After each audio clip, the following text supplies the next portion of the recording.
Hello guys, for today's video is maggagawa tayo ng nilupak na saging.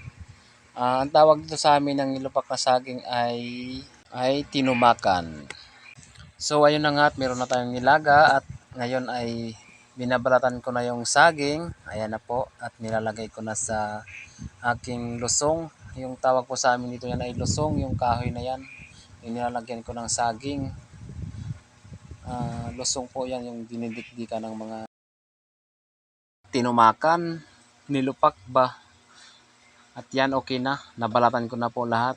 At ito po yung aking pandikdik, yan, ganyan lang po kahaba yan. Napaka-cute po yan.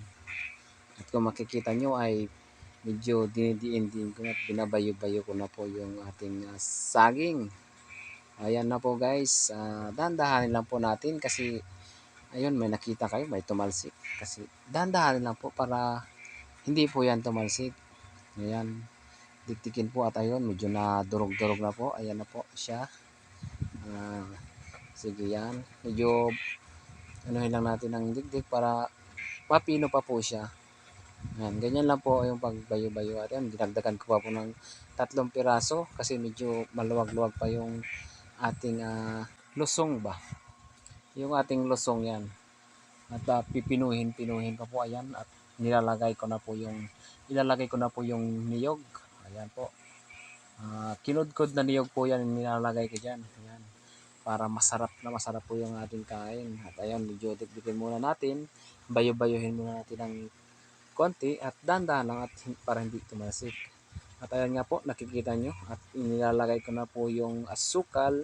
Bali yung asukal ko po ay 1/4 lang. Bali hinati ko lang yung 1/4 para hindi masyadong matamis. Kasi pangit din naman kapag masyadong matamis yung ating nilupak. So, tama-tama lang. Nakabalance siya sa nyug o sa asukal para hindi siya masyadong matamis. Kaya dapat ay balance lang po yung tamis niya tsaka yung linamnam ng niyog. Kasi pangit kasi masyadong matamis tapos kunti lang yung nyug, hindi balance. Kailangan i-balance natin. Ayan na po, medyo okay na po yung ano niya, durog at bayo-bayuhin pa natin ng konti para halong-halo po yung nyug, tsaka yung asukal, tsaka yung saging para hindi tayo masyadong mahirapan kumain ba. Ayan, masarap-sarap na po. Tingnan nyo guys, nakikita nyo naman. Ayan o. Ganyan lang po kadali gumawa ng nilupak. Kung tawagin po dito sa amin ay tinumakan.